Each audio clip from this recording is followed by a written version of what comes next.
It's Brian Shannon from AlphaTrends.net. Today is Monday, the 3rd of November, 2008, and the market's closed here. We had a very quiet session today ahead of the U.S. presidential election tomorrow, and I suspect that tomorrow will likely be another quiet day as people try to contemplate what a change in administration will mean for the markets. Really, it's not going to change much right away. I think we'll see a little bit of volatility in certain groups. We started to see that today. A lot of the solar plays, some of the other alternative energy and the stem cells that I had mentioned last week had big days. But for the S&P 500, real low volume in here, and the range was tiny. It's what's called an inside day, meaning that today's range occurred entirely within the prior day's range. The high was lower than yesterday's high, and today's low was higher than Friday's low. So the range was entirely within the previous day. Here we still have this level that's going to be important, 99 to 99 and a quarter. What we've been looking at, obviously, is that level of resistance, and what I was hoping for was maybe some kind of pullback here that would create a right shoulder. We're not seeing any pullback. The market holds up real strong, and a lot of times when you see a strong rally like that and the market holds up, it tells you that there's an underlying bid in this market, that the sellers aren't hitting bids right now. The buyers are waiting, and if there's some kind of catalyst that gets them interested, that we could see a continued surge in this market, and a lot of people could be left chasing this market higher. So you have to be aware of all potential scenarios. I think you want to go slow in here because we have obviously this huge catalyst that's going to be coming that it will cause some volatility in the market, but I don't think it's going to change the primary trend that we're in here. We're obviously still in a very badly damaged market, and short term we've expended a lot of energy to the upside, but it is impressive that the market continues to hold up in here. So today was, as far as the overall indices go, just really super quiet here. That volume, don't read much into it. It's just more of people kind of sitting on their hands until this election, I think. So, but we are, in a primary downtrend, and you have to be aware that we could we could break down further. Intermediate term trend, though, we still want to give the benefit of the doubt to the buyers with this rising 5-day moving average. We've been looking at potential support down near this 92.80, 92.5, 92.80 or so, and I still think that's valid, and I still think you want to keep an eye on this rising 5-day moving average. Perhaps pullbacks to that area will be met with buying, and that would provide a good entry into this market. But again, it's always risk management that matters most in any market conditions, but in particular when you have mixed messages based on, here we have clearly a nice uptrend, and of course the daily and weekly charts are hugely damaged. If we look at that 30-minute time frame, again, we of course see that this trend line, let's get all that data in there, it had been broken, and again, more of a function of time than price, and here we see that we're slightly improving in here. This market has stabilized, but it still remains very fragile. The gold was down a little bit again today. Looking at that 30-minute time frame, it looks like the next shoe is ready to drop in here to me, and some people have been commenting that in other currencies gold is actually strong.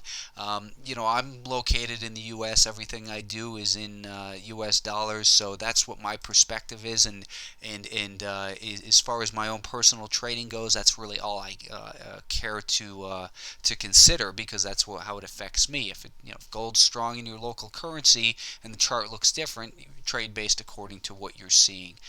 The Russell 2000 was up 7 cents today, still hanging below this level in here, and again, this has been the strongest market. We saw the same thing in here, much lighter volume in here today. There remains no reason to be a short seller other than thinking that prices, the market's expended a lot of upward energy, but we're still in an uptrend here. We've still got all these moving averages heading higher. This is our first little sign of indecision here with these moving averages crossing.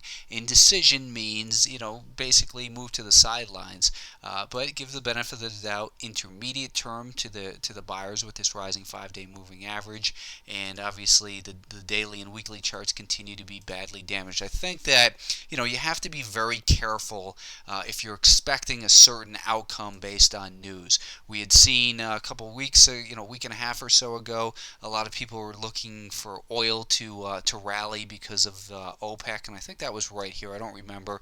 OPEC met, oil got crushed. You can't, and I've mentioned obviously the stem cell plays, and they worked very well in here. I wouldn't definitely be a buyer in here. Somebody asked me would I sell them short. I think the play was to go long them. I'm not gonna fade these moves in ASTM and GERN, and of course you had STEM, which had a huge day as well.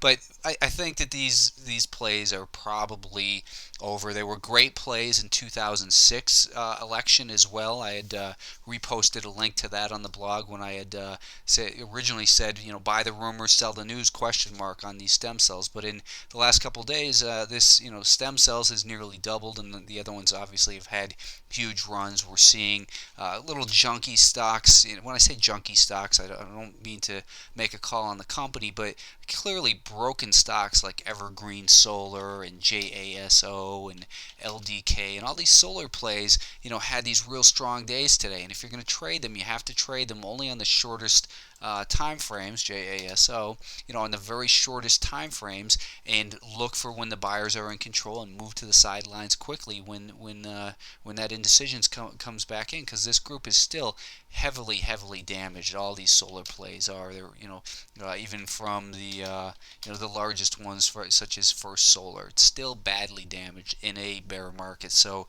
you have to be very careful. Don't let your opinion get in the way of making you hold on longer than you should just because you're expecting something to happen. And again, USO is a great example of that. This is about when that, or maybe it was right here, when that OPEC meeting took place, and the next day oil gapped down a couple dollars. So just trade what you see, not what you think.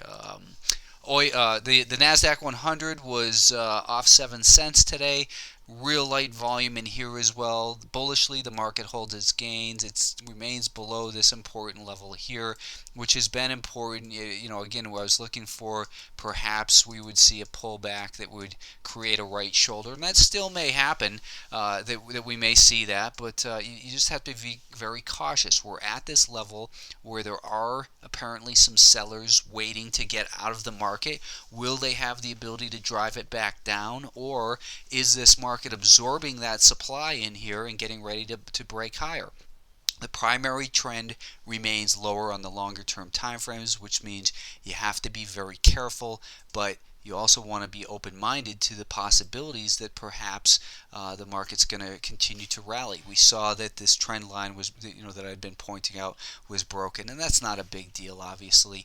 Trend line breaks don't change trend usually. We still have a rising 5-day moving average, and I think that probably 32 is the best area of potential support. That if the market broke down towards that level, I would look for it to stabilize, and perhaps if there was a low risk, that is, I could put a stop close by, then perhaps it's a good place to do some buying. But we've got a lot of uncertainty in this market that remains. People aren't talking about the financial mess as much because the election headlines are taking over, and I pointed out earlier today that we're seeing frothy action, meaning that a lot of the small speculative plays are making these huge percentage runs, and that means that people are letting their guard down. Do not let your guard down. Defense wins the game.